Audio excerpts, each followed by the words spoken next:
Ya elah, habis itu juga marah-marah nggak jelas terus pergi kan. Biasaan.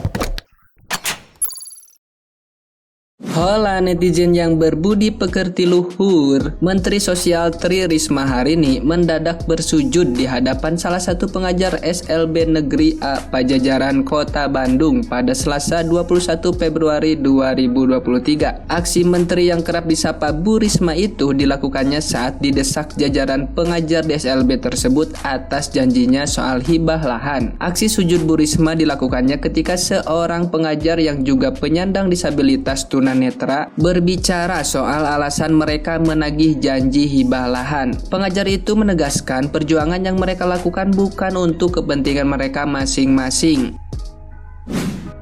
Setelah itu, Bu Risma pun langsung dibangkitkan oleh salah satu staf Kementerian Sosial yang mendampingi kunjungan kerjanya. Sementara itu, pengajar itu terus berbicara. Suasana semakin panas ketika pengajar bernama Tri kembali berbicara soal hibah. Bu Risma lantas meminta agar pihak sekolah jangan hanya memikirkan terkait hibah, tapi harus pikirkan setelah siswa lulus mereka harus bekerja apa dan di mana. Bu Risma meminta kawasan Wiataguna itu diharapkan bisa dimanfaatkan seluruhnya oleh para penyandang disabilitas. Bu tadi loh Cece. Aduh saya sujud. Jangan begitu Ibu.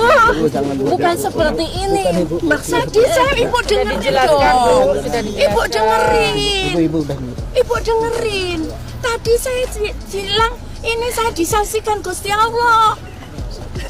Saya bukan janji. Masalahnya SLB itu tidak bisa membangun ya. Nah, gimana nih menurut netizen yang tercinta?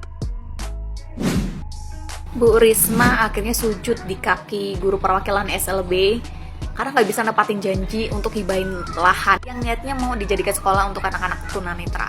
Dan guru-guru SLB ini nggak terima kenapa Bu Risma nggak bisa nepatin janjinya untuk hibahin tanah itu.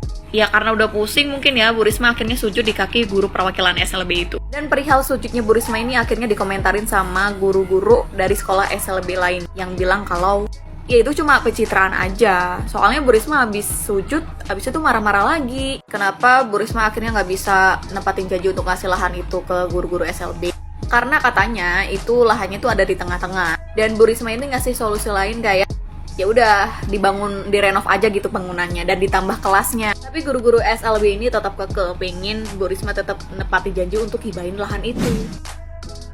Aman ya, Bu Risma sujud syukur di depan guru SLB karena tidak bisa menepati janjinya.